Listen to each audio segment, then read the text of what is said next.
There we go, and we're live. Woo! Hello. Hello. Welcome. So first and foremost, thank you to everyone who is here in the comments. It is so nice to see everyone. It looks like we've got people coming on in, so we'll be saying hello as we go through. I want to say a special thank you to Christy, Sarah, and Laura for joining us. This is going to be so much fun. I cannot wait. It's like been boiling inside of us, I think, for like a week, and we're just like, is it Monday yet? Is it Monday yet? I mean, like, on a scale of 1 to 10, guys, like, how excited are you for this live show? 11. Yeah. I was ready for Christy to be like 100. Yeah. Okay, so let's see here. Oh, what's Ramsey? Don't forget to upvote the live stream. Am I forgetting something? No? Is that just liking it, Ramsey? Explain. Yeah, explain while we chat amongst ourselves. Before we get into anything too extreme in the crime and punishment, I did want to just make a mention of some devastating stuff that's happening in our country here in the United States. We have some major wildfires happening on our west side of the country here, and has been devastating homes and whole communities. And even one of our own booktubers, I don't know if anyone is familiar with Linda over at Book Lady. But I hope that you take some time and run over to her channel and give her some support. She has recently lost her home due to the wildfires. I believe she's in the California area. So if you have some time later tonight or tomorrow or in the near future, jump over to her channel and just, give her some love. I saw she just recently posted a video explaining that she's at the Red Cross, that her home had just been burnt down, and I commented, and she commented back, and she's like, oh, everything's okay. She's so positive, and she's like, don't worry, I'm reading Crime and Punishment. So she may be here with us tonight or watching in a replay, but she's been so positive. So I just want everyone to know about that and hopefully jump over to her and just give her some love. So, okay. So as we jump in, I thought it would be fun to start with something a little bit maybe hard to do and probably funny at the same time. So before we begin, and this is for you in the comments as well, describe your first impressions of Crime and Punishment in 5 words or less. So as we start, does anyone have their 5 words ready here in the host zone here? I have them ready. Okay, go. Okay, Sarah, let's hear it. Go for it. Okay, dank, heavy, wet, smothering shame. Ooh. That's part one. Dank. Someone, I was having a conversation about the word dank the other day, and someone was asking me, is that a real word? Like, what is the definition of dank? I'm like, it's like gross. It's like dark and dank, Dinky like and wet. just yucky. And I'm like, like a dark, dank basement. And they're like, oh, you can't use the word in the definition of the word. And I was like, well, makes sense to me. Anyone else? Christy, did you have 5 words? I did, although this isn't my first time reading, so I don't know if it counts. It's not really my first impression, but okay. My description, my words are concise because I think every word he uses, it's important. He's, even though it's a gigantic book, they're all important words. Philosophical, we'll see that coming up. Moving, there's been so many scenes where people talked in the Voxer about being emotionally very hammered. Yeah. Compelling, because I think we're all like excited to keep reading if we haven't already, Stephanie. And spiritual, you'll see lots of biblical allusions later on. I don't know if there's been any yet. There may have been, but maybe from Marmeladov or something. So yeah, those are my words. Okay. Nice. Laura, did you have some words? I just have one, and it's unsettling. Because the whole thing is so unsettling. It's just creepy, and you never know where you're at, because he's clearly got some mental health issues, to put it nicely. And the whole atmosphere just feels really just, I wouldn't want to be there. So yeah, it's unsettling. Unsettling. That's a good word for it. I made mine funny because, you know me, I always have some kind of joke. It's a little bit I mean, maybe it's not funny. I don't know. I'm saying it's funny. So mine was villainous, demoralizing, murderous, family fun. Because it's all about family. Like a lot of this beginning part, I was like, well, this is a lot of family fun. So I had to keep it in there. I really wanted to include the word vodka in mine, Yeah. but I just couldn't put it in. And I love Raj's very, very, very, very Russian. Yes. Yeah. That's great. My murdery Raskolnikov is highly unstable.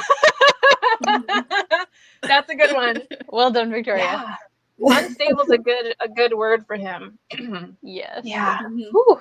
Very much. You never know which way he's gonna be. Like, I think the most unusual thing is when he just like tumbles down in the bushes and like decides to take a nap. Like, what? Is that allowed? Like, that just seems like loitering. I don't know. Right. Boy, oh boy. Well, speaking of Bob, let's talk about Raskolnikov, or Bob, as we like to say it in our Voxer group. So for those of you who are here in the live show that don't happen to be in the Voxer group, again, if you want to join the Voxer group, just let me know what your username and like name is in Voxer, and I can certainly add you. But the Voxer group has been amazing, like just conversation coming out of every angle, which is so awesome. For first-time readers, it gives you more direction on which way to read if you've missed something. For, you know, people who have read this before, you know, maybe you're seeing something that you hadn't seen before. But for a lot of us, we have renamed a lot of the characters so that it is easier to say. So for those of you who haven't been in the Voxer, just so you know, we do have a couple of different names for some of the characters. For the first character, Raskolnikov, we have decided to call him Bob.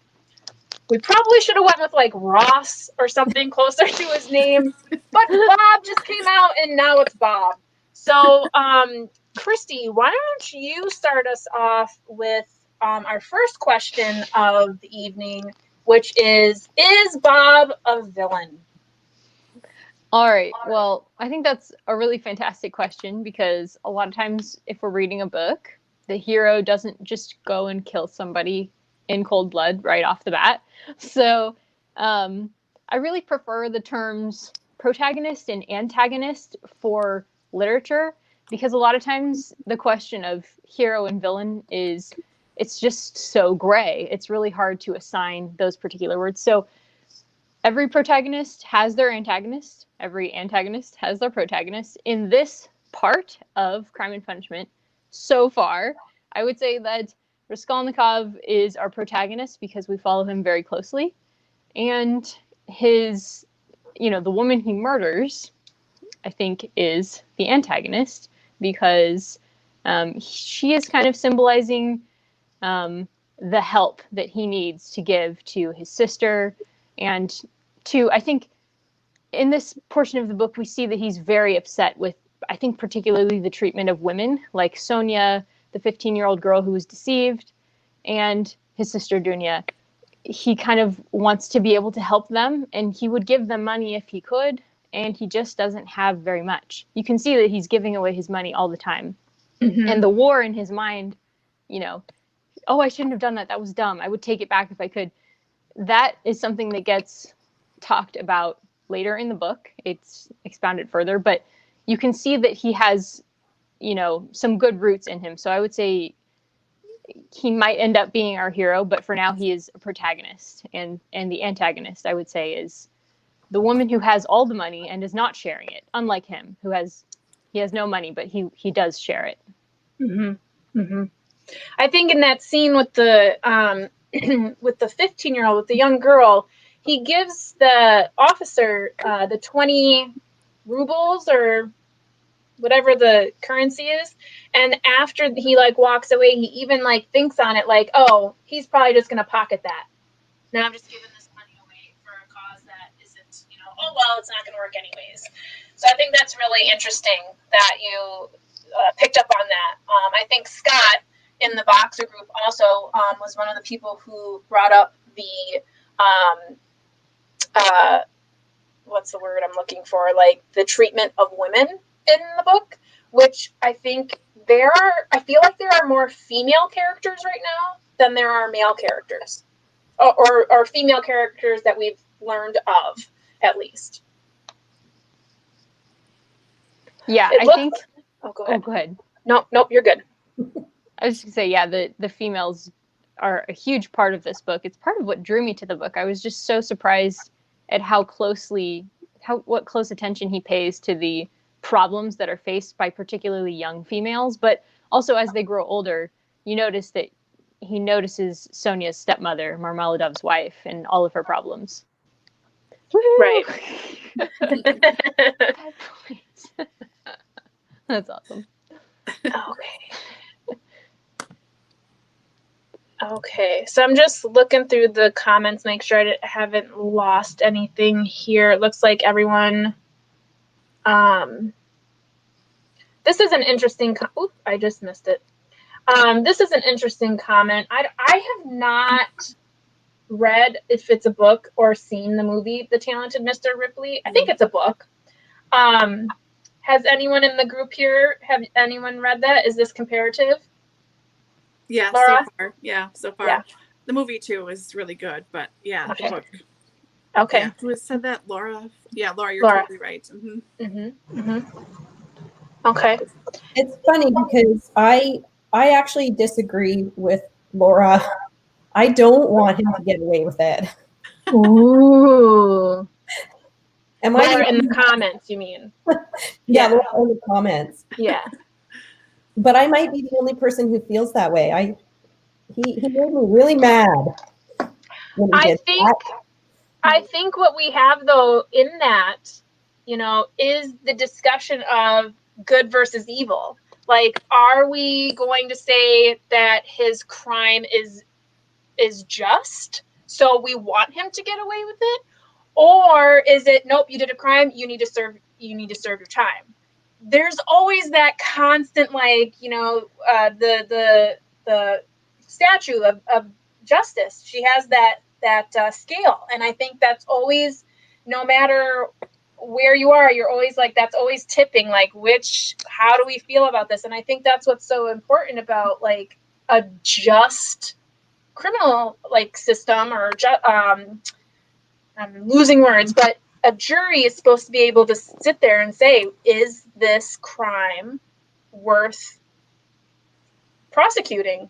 So I think that's funny, because I don't think you're alone. I don't think you're alone there, because he just murdered someone. You should get in trouble for that.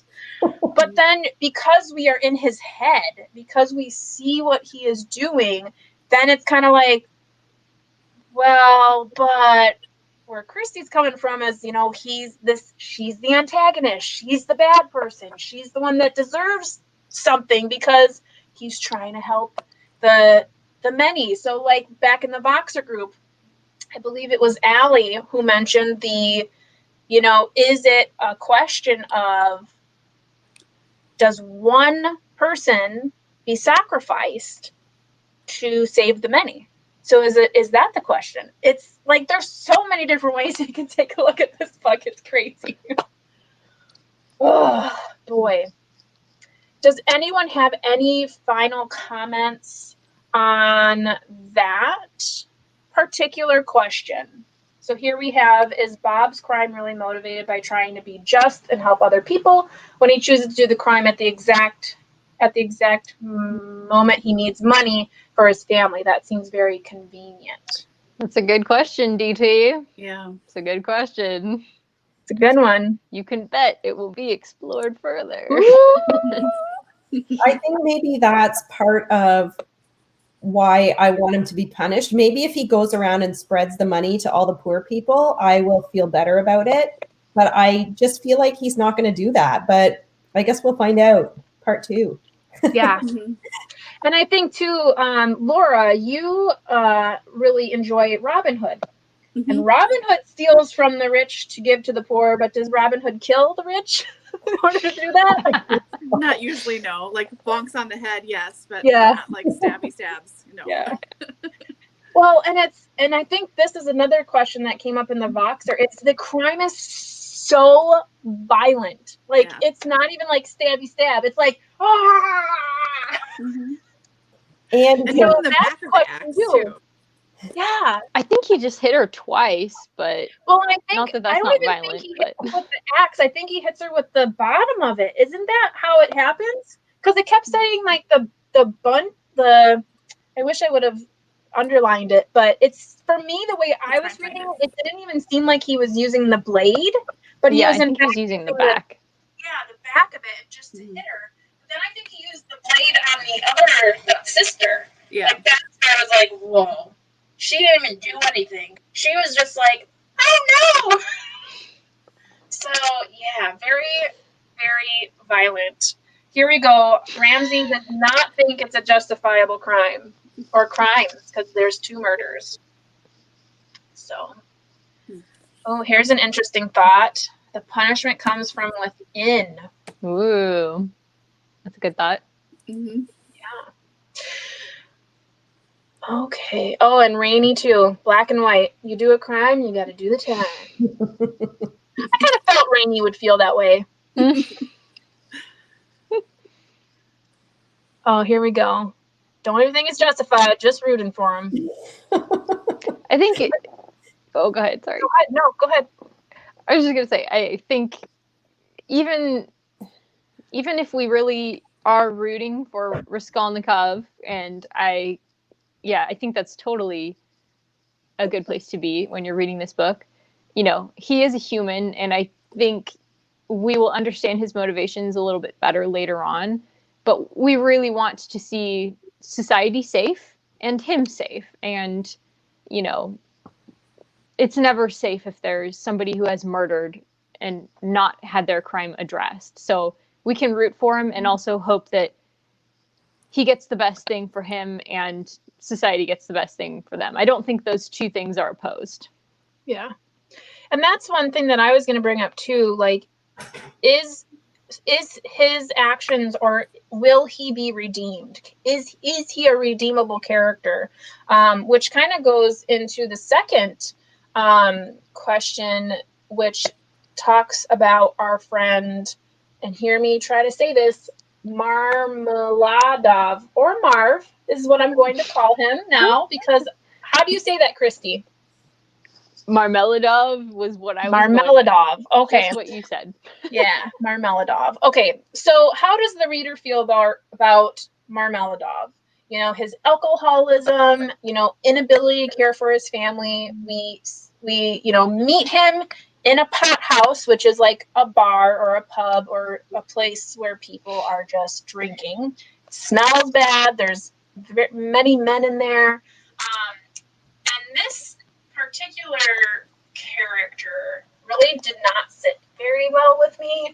And I think because of his inability to care for his family, which then leads his young daughter into prostitution, really did not sit well with me. I did not like that at all.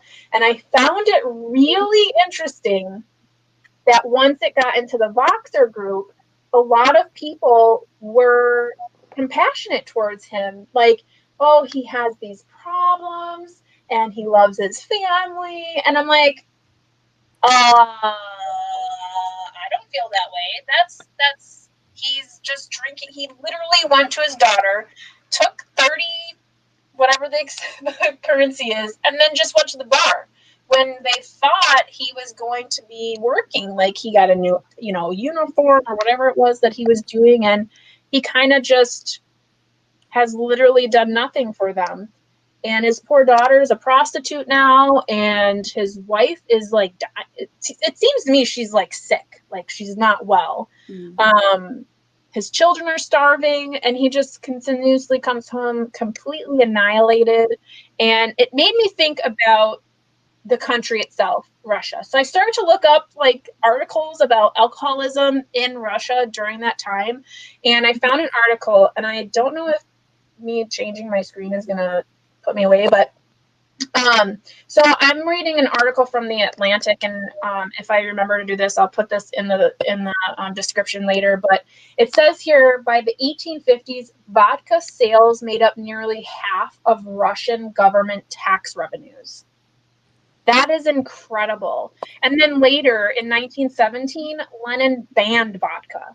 So after his death, Stalin used vodka sales to help pay for socialist industrialization in the Soviet Union. So vodka and alcohol in general has played a huge role in Russia. And even today, alcoholism is one of the leading causes of death among men in that country. So it has been a huge issue for centuries. And I think that this book really, like, the whole purpose of this character is to show that not only in the country, but in these lower class systems of these men who, are destitute. And, I feel like when I reread the section after everyone was like, oh, he, his family, I was like, okay, maybe I have to reread this and see if it hits me a different way. And it didn't, but I have my own personal issues with that.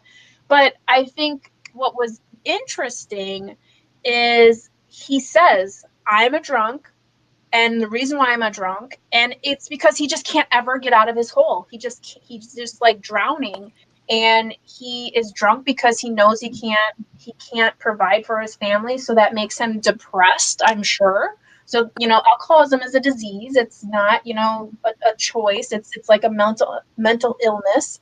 And it's just fascinating how this character, has almost sunk to rock bottom, but I feel like he can get lower. And I'm really worried for him. And I'm hoping that he can redeem himself. But the way that I reread that chapter, I was like, I think this is going to end really badly.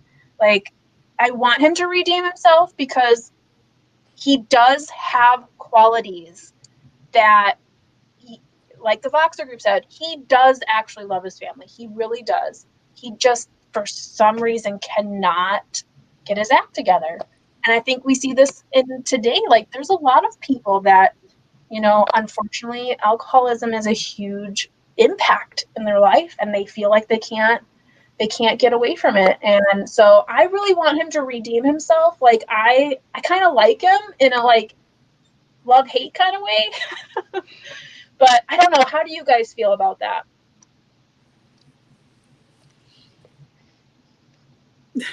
Yes. Yeah. Christy's like, I know what happens in the rest of the book. I don't want to spoil anything. I'd really love to hear what you guys, you think something bad is coming, Danny? Is that kind of what I'm getting from you? Yeah, my hope is that he can redeem himself. But I feel like even if he does redeem himself, I feel like it's going to end really badly.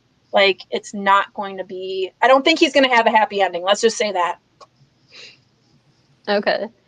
I think with Marmeladov, Marv, he's not an evil guy, right? Like, he's fallen into this deep hole. And I think a lot of us have seen this happen to friends and family, and it's very difficult to separate the alcoholic from their disease. he's doing things like people don't want to grow up to be an alcoholic, right? Like Marmeladov did not want this from his life. He still doesn't want it from his life. And you can see his internal struggle. I wonder if it kind of mirrors the struggle of Bob as well. Like Bob has an internal struggle. Marv has an internal struggle. I can't see it turning out well either, though. Yeah. Una has an interesting theory related to the number 2, and I wish I could just be like, hey, Una, explain. I don't really get the whole numerology thing, but he talks about how Marmeladov repeats himself again and again. You know, yeah. I did notice that, and I just took that as kind of like he's drunk. he needs to hear himself twice. But that's interesting. I mean, I totally would like right over my head. So yeah, if there's a numbers game here, that'd be really interesting, because usually 3 is anytime I see anything in 3s, I'm like, oh, I know that's something significant. But no, I've never thought of 2. Because I think because Raskolnikov has the 2 halves of himself, maybe is part of where that's coming from. But if Una feels comfortable with sharing, maybe in the Voxer we can get like a Vox about that. Yeah. Sorry to put you on the spot, man. I'm just interested. Feel free to ignore. I think too, speaking of the 2 halves of Bob there, Allie from the Voxer group also kind of went into the meaning of his name and explaining that it's like a schism, which then is the breaking of a whole. So I thought that was really interesting as well. And there's so much we could go into, like really specific things. But yeah, we're like already into half an hour here, and we were just slowly touched the surface. Laura, did you have any specific thoughts on that at all? No, I got really stuck on him just because, like you said, like Sarah, there are so many instances with alcoholism and alcoholics in my life, family and friends. So as soon as I saw him, I just thought, oh crap, like, oh no, this again. And some of the behaviors were just like some people that I knew. I mean, just exactly like the repetition and the awareness of he's doing a bad thing and that he shouldn't be drinking this much, but still like cannot stop doing it anyways, doesn't matter. And talks about how bad this is as he's taking shots, and you're like, hello, I know you, you know? Yeah. So I just kind of saw that and glanced at it and went, I don't want to emotionally engage. I'm just going to keep on moving. Good luck. God bless. But like, I'm just going to, I didn't go into it too much because it was just really close to home. Yeah. Okay. But also great that it was so accurate, you know? Yeah, I felt it was very accurate. Absolutely. So that kind of like bleeds into our next section, because it's our Marmeladov's daughter who ultimately leads or becomes a life of prostitution. And then on the flip side, we have Raskolnikov's sister, who he reads about in his letter from his mother, that she is basically going to marry somebody to make a better life for him and the family as a whole. And it's almost like an arranged situation.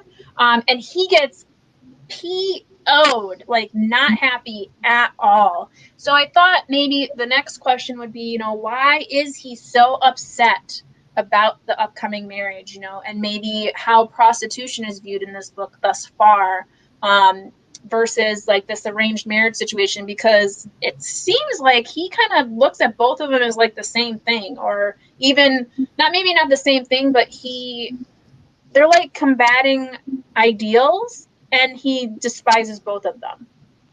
So can you talk on that a little bit, Laura? Yeah, I'll try. I have to say, like Christy, I've read this before. It's been much longer since I read it than Christy has, but I remember what happens with both of these ladies, so I'm going to try really hard. It's going to be probably not elegant to not spoil anything. But yeah, I think prostitution it seems to be like, okay, it's accepted because it's happening and people do it. And on the one hand, when Bob was talking about Sonia at first, like, or just generally speaking, before he really got to know about Sonia, it was, well, prostitution's all right. It's not great. You know, you don't have morals, but you're providing for your family, so fine. And then as he's getting to learn about Sonia, and I think when he goes to the house and sees the state of the family, I think, I don't know,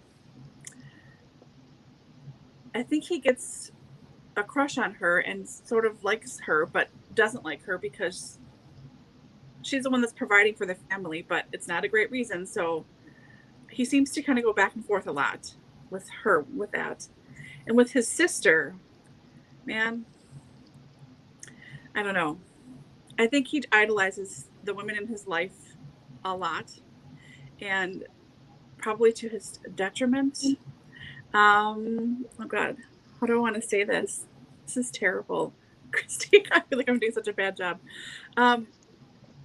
Yeah, You're doing I don't know. great. It's just, it's like he wants them to help him and send him money, but not this way, even though that's the most logical, seemingly gentle, sort of standard way that you would have an arranged marriage. He sounds like a decent man at this point, and he's nice and he has a good job or two and seems very willing to take on this ragtag family that is very poor. And then he's all like furious about and up in arms because is it another man, and is it like some kind of weird Oedipal sibling VC Andrews thing? You know, I don't know. It's really, really interesting because they're so similar, but they are so not similar at the same time, these two ladies. You know, when I first read the letter, I was like, oh, that's so nice. Like, she's gonna get married and then he'll have a job like he was meant to do when he started school. And I was like, yay, something good is gonna happen. And then the next chapter happens and he is like running out of the house like so mad that how dare they, and I almost got the impression that there's history there between him and this man. Like, I was all of a sudden like, wait, did he refer to this person before? Is this someone we know?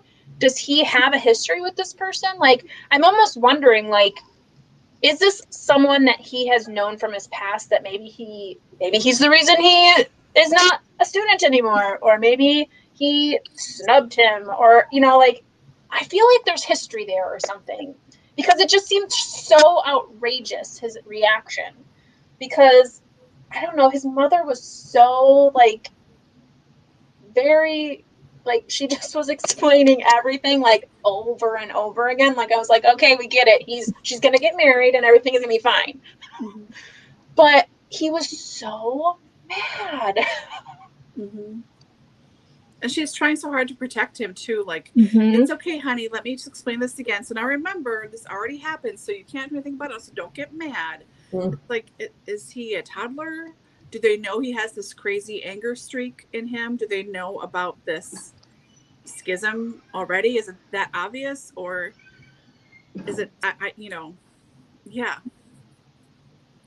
I know. It's, yeah. And I think right off the bat, the prostitution piece, we just read it and we go, oh, yellow card. Okay, so this is legal, so we just move on. We're not even upset by this. How do you guys feel about that? Because the scene where she comes back for the first time and the mother or the stepmother, like, you know, sleeps with, you know, like, was kissing her feet and all that kind of thing. I was just like, that is just devastating. Like, that was such a devastating scene to read. But she not forced her, but she basically was like, you eat our food and you do this and you do that. I'm like, she's a kid. Like, why are you? I think she is the reason why she did it. She basically said, go get some money. Totally. I don't care how. Yeah, go find a corner. Yeah. I feel like this like foot kissing, like, ooh, all of a sudden I care about you, was like too little too late. Like, sorry, lady. Yeah. Yeah. I didn't like that. Yeah. No. It was tragic. It really made me sick. Like, I was like, wow. Because I didn't know if she felt, I didn't know if it was like remorse or if it was gratitude. Because either way, I was like, ugh, that poor kid. Like, how old is she? Do we know? Does it say how old she is? I don't think it says yet. Okay. I don't think so. Okay. Yeah. Yeah. Ugh. Gross. Mm-hmm. Well, thank you for that. Okay. Okay, so we're coming to what everyone's been waiting for. The dream scene. Oh my goodness. Sarah, let's break it down. What is the significance of the dream sequence? Why is it so upsetting? What does it mean to Mr. Bob or to the plot? Okay, so I will address both main parts of this question. What is the significance, and why is it so upsetting? And of course, I don't have all the answers. I am not Cole of Cole's Notes. But the significance of the dream, I think we all immediately realized the parallel between the murder of the horse and the murder of the pawnbroker. What I thought was interesting in this dream is he's a young boy and he's walking through his hometown with his paw, and they walk past this old church where he has really fond memories of going to. So he had at least a partly nice childhood based on what he's recalling in this dream. When they come across all these drunk people, I also thought this was interesting that the people who are trying to beat the horse and get on the wagon, they're all drunk. I think probably Dostoevsky has some strong feelings about vodka, and they're probably negative. But you see, so he's still in that dream, the little boy, and the little boy is like saying, "No, don't beat the horse, don't beat the horse." And when he wakes up, he is really affected by this. Like, he is upset. He thinks that that was a disgusting dream. He's repulsed by what happened in it. He's saying, how could I even think of doing that? And then he turns around and does it. So he becomes the guy in the dream, or the people who were beating the horse to death. The other thing that I found interesting, and I'm not sure the significance of this, but the guy who owns the horse and is beating it to death keeps on saying, "It's my property. This is my property." And I wonder if that has something to do with the fact that he had pawned off some of his very precious items to the pawnbroker. Sure. I don't know if that will be significant later. Now, after he murdered that lady, did he actually get his own stuff back? I don't remember. You know, I felt like that was so, like, everything leading up to that, it felt like he knew exactly what he was doing. Like, he sewed the piece into his jacket. He put the axe in it just so that he was holding it at a certain angle.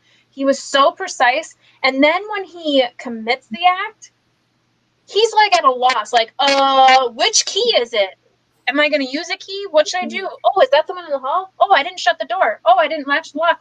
Like, nothing was, like, after he actually, like, killed her, all planning was out the window. He had no idea. And that's why the second murder was so, like, oh my gosh, because he was surprised. He didn't realize she was going to come. And she really was not a malicious character. She was just, you know, the sister who helped and was always, you know, kind of not, people were not nice to her. So I felt really bad when she, like, when they killed the first woman, I was like, yeah, she wasn't very nice. But when they killed the second, I was like, what did she do?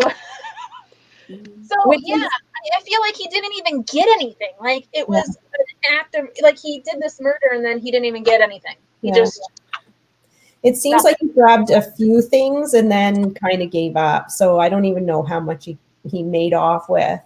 It's interesting too that the horse in the dream that was killed was described as this nag of the not of the human variety, but kind of like an innocent animal that had been beat down. These horses normally work really hard. They pull big carts full of hay and whatnot. It's not so there are definitely differences between the horse that got killed and the old lady. But the nag would be almost more like a sister, just sort of an innocent bystander, never did anything wrong, wrong place, wrong time kind of thing. So the other interesting thing was just how upset everyone is on reading about the horse getting murdered. And it made me think about how in movies they usually don't kill off the animal. The animal usually lives. It's really, really disturbing to people. We will watch movies of people getting murdered left, right, and center. If you watch, I think it's John Wick, which is like something like 700 murders in it of people and one puppy. And I think the whole movie is based on the fact that the dog dies. Yeah.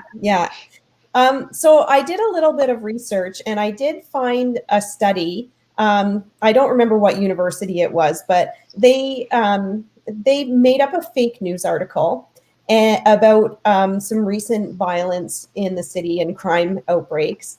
And they queried 240 people.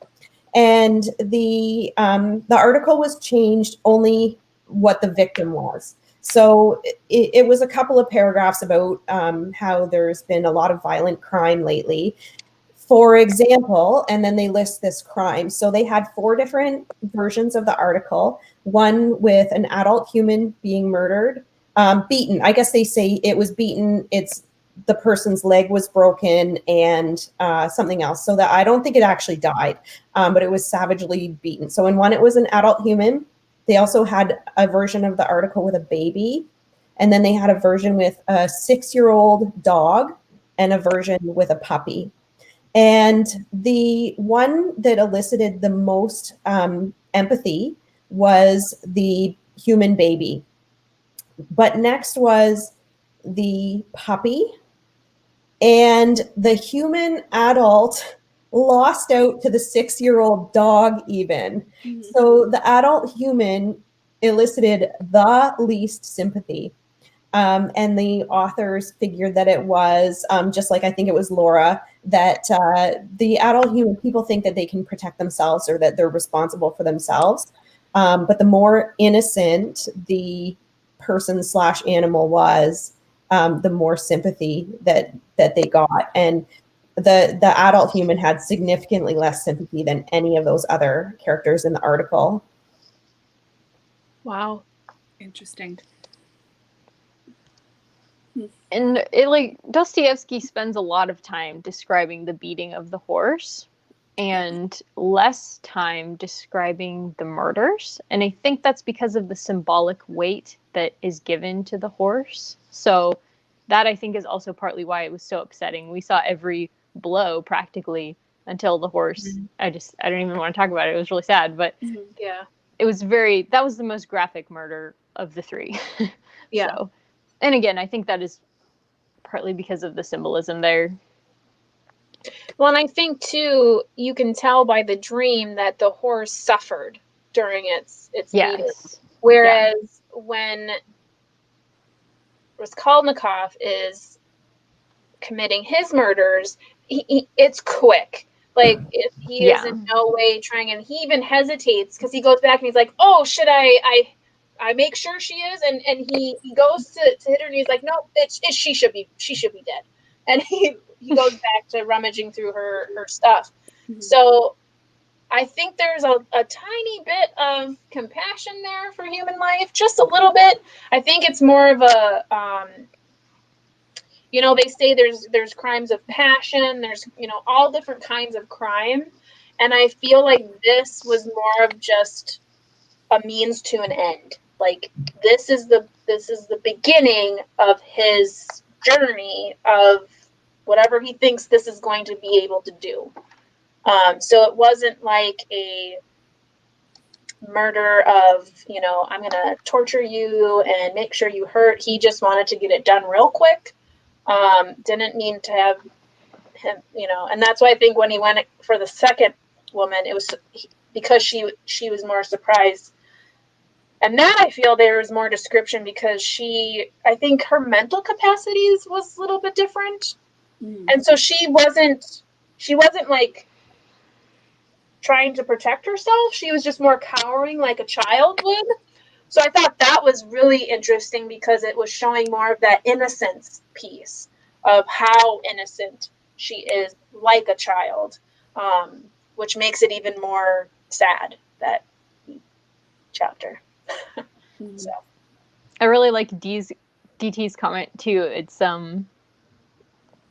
he cares about the horse, I think, more than the pawnbroker, because to me, I think Raskolnikov is the young boy in the scene, and I think that's how he feels in relation to helping the people that are symbolized by the horse. So I think personally, there are so many good theories about who the horse represents in the Voxer chat, and there are pieces of them that are all right.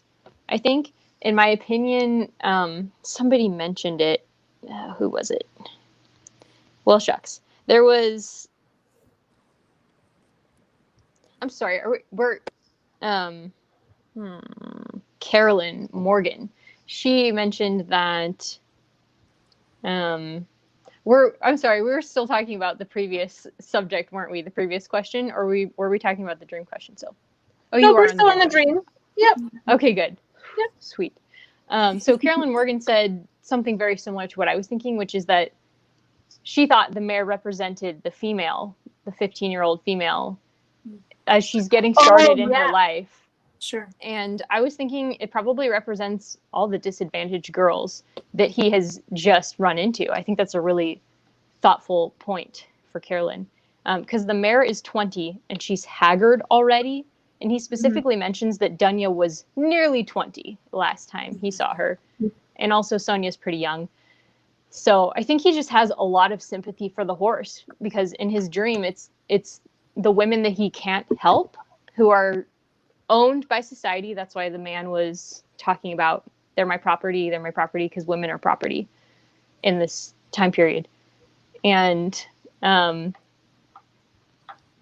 everybody is just so brutal about it, and he can't do anything. He's just a child in the face of all that suffering. So that's why he's extremely upset, and his father is just like, that's what happens. So, and then with the pawnbroker, he's like not really attached to her. And we're very much in his perspective. Even though we're not in a first-person perspective, we only really see what he chooses to tell us and show us. So I'm sure there will be more,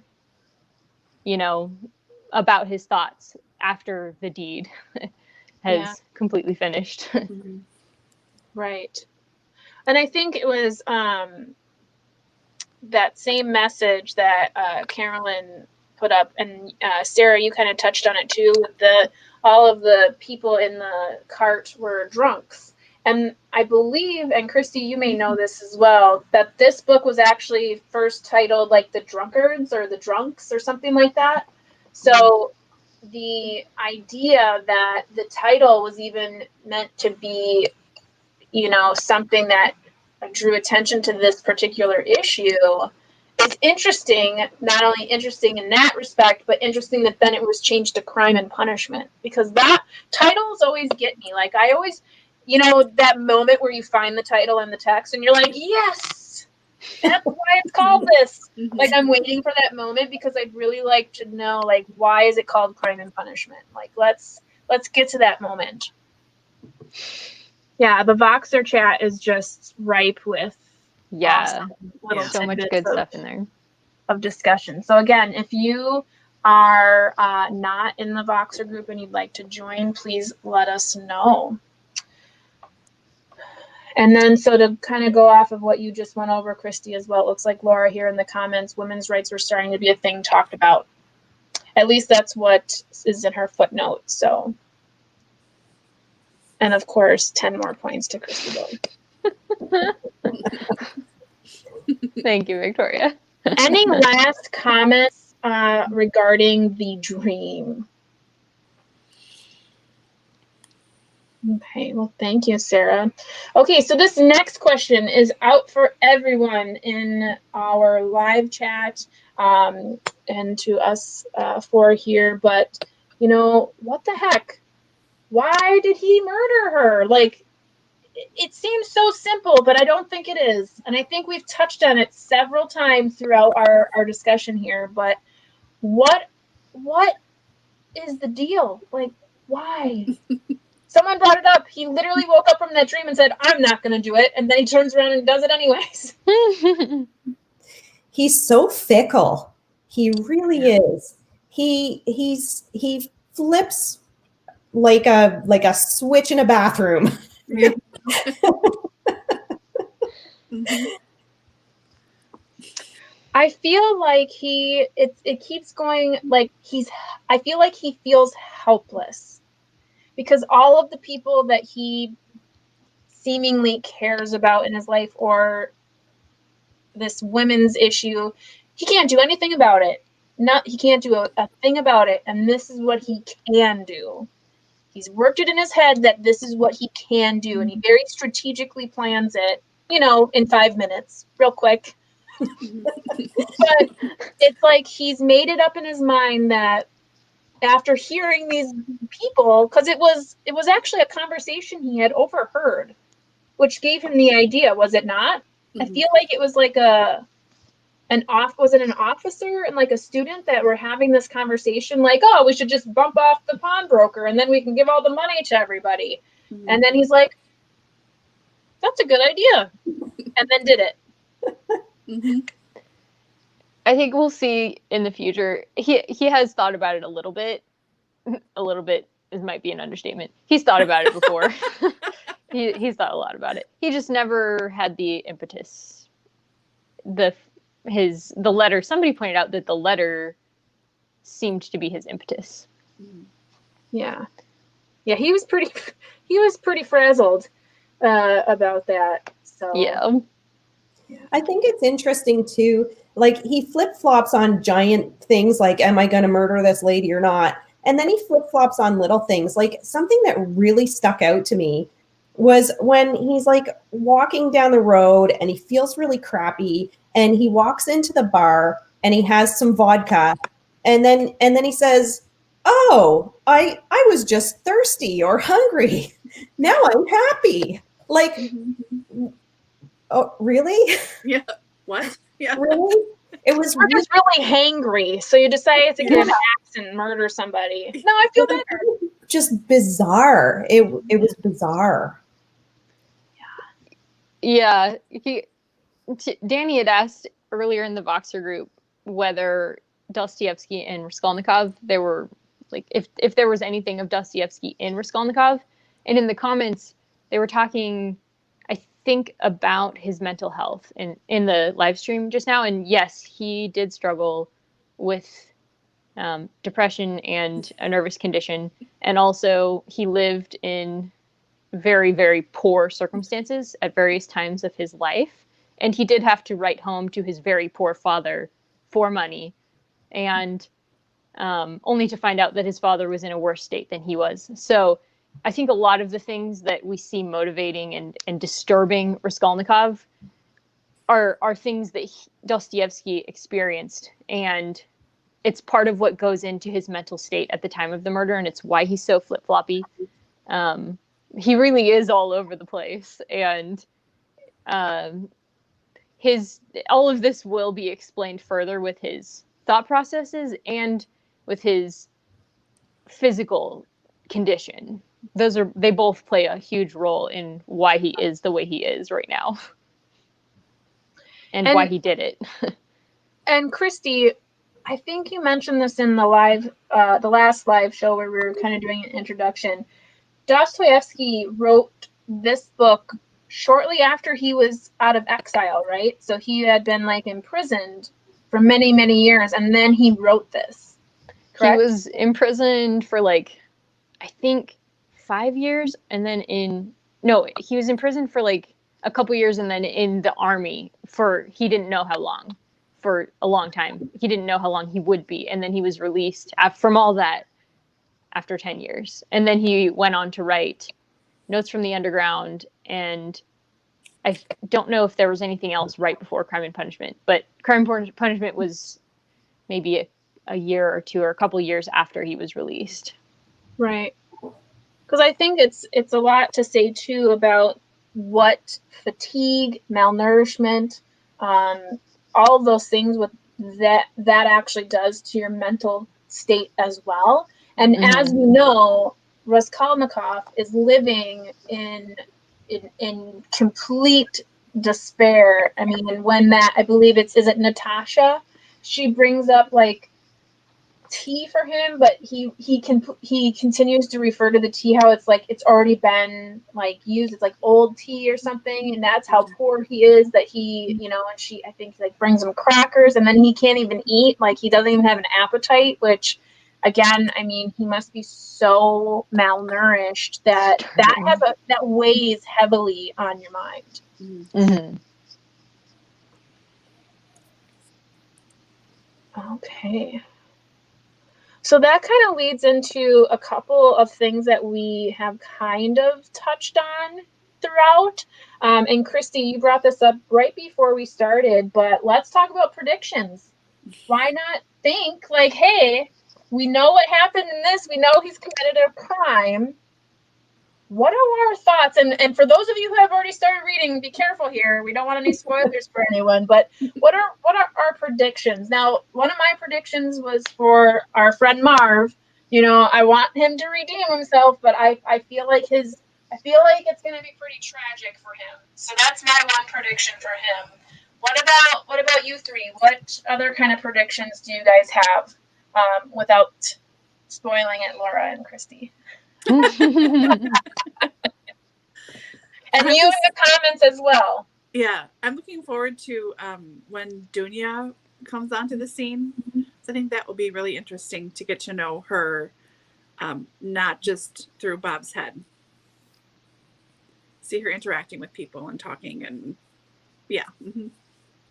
My prediction, and I have not read a word past part 1, is that he is going to go to jail, and his sister is going to come visit him in jail, and maybe the rich boyfriend will bail him out. Did they have bail in Russian prisons? Probably. I think we're going to have a lot of jail scenes, and something awful is going to happen to him in jail. Maybe Marmeladov will join him in jail.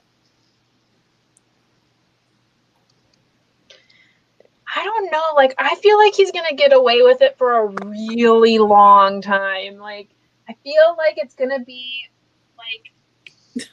one of those books that deal with like his mental state of like, how long is he going to last knowing what he's done? Watching everyone be frantic and think about like who could it have been and finding evidence, and like I just feel like it's gonna be like Telltale Heart by Edgar Allan Poe. Like I love that story because I'm just like, oh my god, this guy, he is like crippling himself with like, I can hear it, and then the police come and he's like, can't you hear it? I feel like that could be a huge thing. Here we go. Carolyn thinks he's gonna Namaste, Mike. That would be good.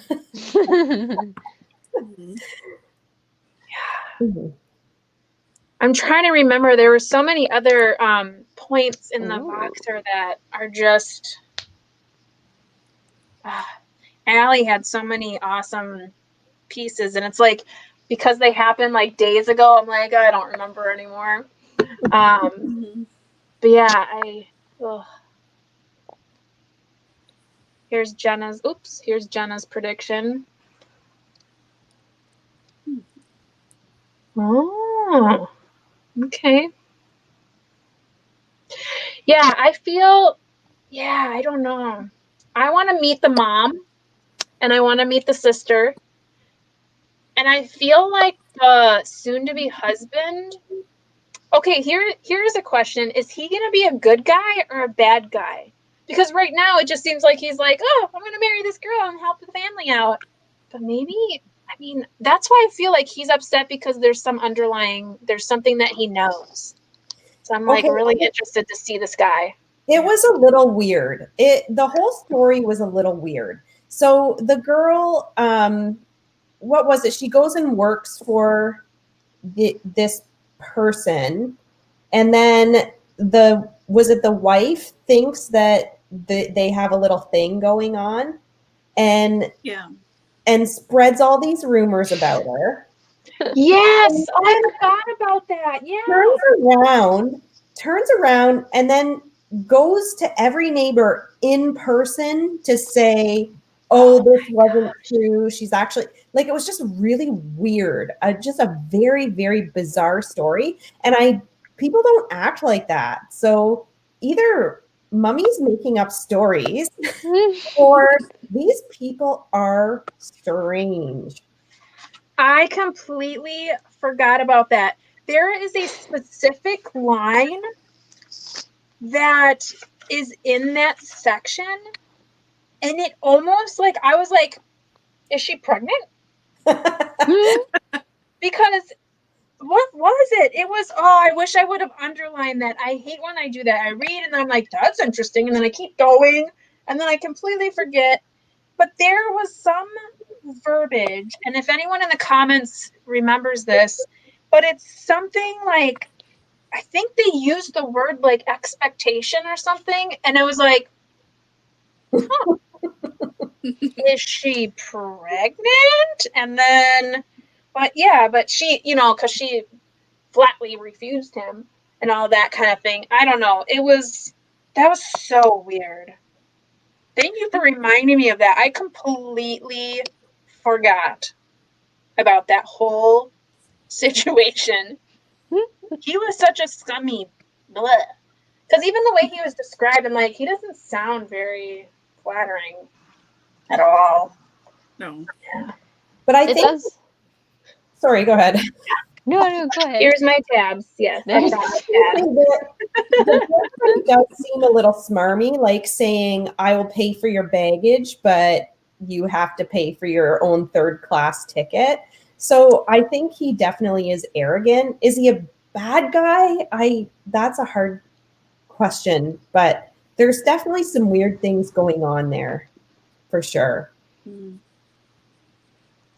Yeah, that's a good point. We don't know about the moral aspect, but there's something weird that was mentioned too in the Voxer. Somebody was talking about it.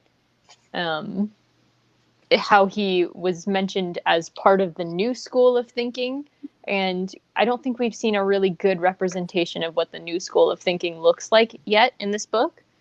But you kind of have to decide, is the new school of thinking like,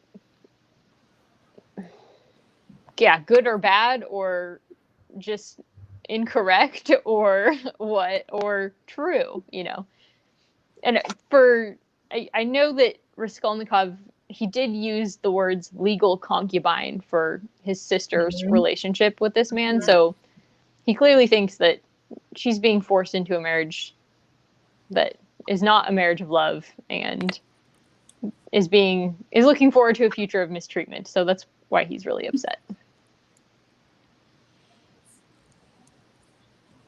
Yeah. Yeah, he's not happy. That's for sure.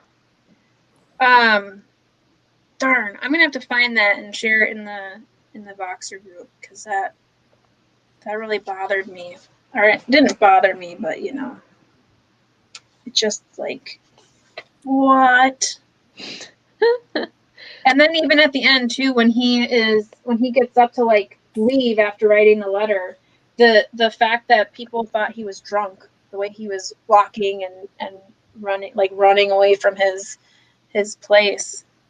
So that drunkenness or alcohol use is brought up throughout very, very much so. Mm-hmm. Yeah, I don't know. That's gonna bother me. I have to reread the whole thing. Stephanie, Any he's other, progressive. What's that? Stephanie, he's a progressive. Oh yeah. That's funny. Okay, so any last comments about this section? We're at a little bit after 9. We got all of our questions in an hour. I can't believe it. I'm so It's excited. impressive. We're so good at this. Any last comments, last questions? You know, what are your last kind of like thoughts of part 1 of Crime and Punishment? It's a lot more readable than I remembered it being. For me, again, it was like over 20 years ago, but I'm right there with everything. And I think I struggled so much last time, not just because I was 15 and didn't know anything, but because you see so much stuff on life, and I don't know, it just seems so much richer and deep. And yeah, I'm excited to read this. And you could not have paid me. I mean, I would not have believed that before this. I'm really, really enjoying how juicy this book is. That sounds gross, but you know, yeah, I'm really enjoying it. Mm-hmm. It is amazing how much he packs into the book. Like we've already had 3 life stories basically. There's just so much in it. But and we've only read like 86 pages. At least it's 86 pages in my copy. I cannot believe, like, I feel like we've got the whole book. Like, I read the book. He killed somebody. That's it. I mean, we still have. Look how much we have left in this book, and like it's been so crazy already. Ugh. Looks like we have people liking it in the comments as well. Yay. Mm-hmm. Yes, that's a word that I see a lot, is it's overwhelming or intimidating. People, Russian literature. And I'm like, well, we're not reading it in Russian. We're not reading it in English. So that would be intimidating. Yeah, I'd be like, no. Sometimes with the symbolism, I kind of feel like that detective who's always like trying to figure things out before Sherlock and failing, and Sherlock's always like, you poor person. Yeah. The symbolism is definitely tough. That's what I always felt lost in. And I think this kind of book is a book that you can go back to several times and always find something new, especially depending on your comprehension level. So Laura, for you, reading it as a teenager, a lot of it just went right over your head unless it was completely, explained in your class. Whereas now I feel like because of things that I have learned, I can pick out those things a lot easier. And I think for those of us who have had Russian classes, I think, Sarah, you've had some courses in Russian literature. I think even for you, you may also find more than we would see, not having that experience.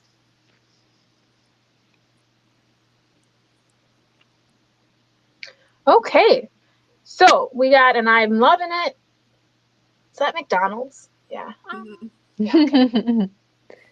So next time on the Crime and Punishment channel, we are going to be discussing part 2 and 3. So that's a good chunk. But I think still only about 80, maybe a little more than 80 pages. Not too bad of a chunk, but that's going to be part 2 and 3. This time it'll be on a Saturday, so it'll be October 3rd at 1 p.m. Central Standard Time. So that is going to be different for everyone. I can't tell you what that's going to look like. Google it. And who will be joining me will be Victoria at A Musical Bookworm, Ramsey at Rajathon, and Ange with an E, who I'm so happy. No offense, I know she's going to be watching this in replay. I'm so happy she's not here because it's literally like 2 a.m. where she is, and she works for a living, so I'm happy she went to bed. Oh. Her thoughts on the Voxer were really, really insightful too. Yeah. Everyone in the Voxer group has just been so thoroughly enjoyable to listen to and read their comments. And even sometimes we get a little goofy, and then all of a sudden someone will say something so profound. It's just like, oh my gosh, I never really even thought of that. I mean, everyone's been awesome. I really been enjoying it. It's been a good time. Good time. Okay. Well, if we don't have any last thoughts, I think that we are probably done for today. So, thank you to everyone who is here with us live in the comments. I appreciate you so much. Thank you, Christy and Laura and Sarah, for joining me. It was so fun to hear your thoughts, and it's been fun to prep all of this with you. So I want to just thank you all so very much. And yeah, I think that's it. Thank you, Danny. Yeah. Those questions are awesome. They really point the way. I do it next time. Yeah. Well, good. Again, if you wanted to join the Voxer, just let me know. Username and real name that shows up in there. It's easy for me to find you. But until next time, have a good night. Bye, everyone. Bye. Bye. Bye.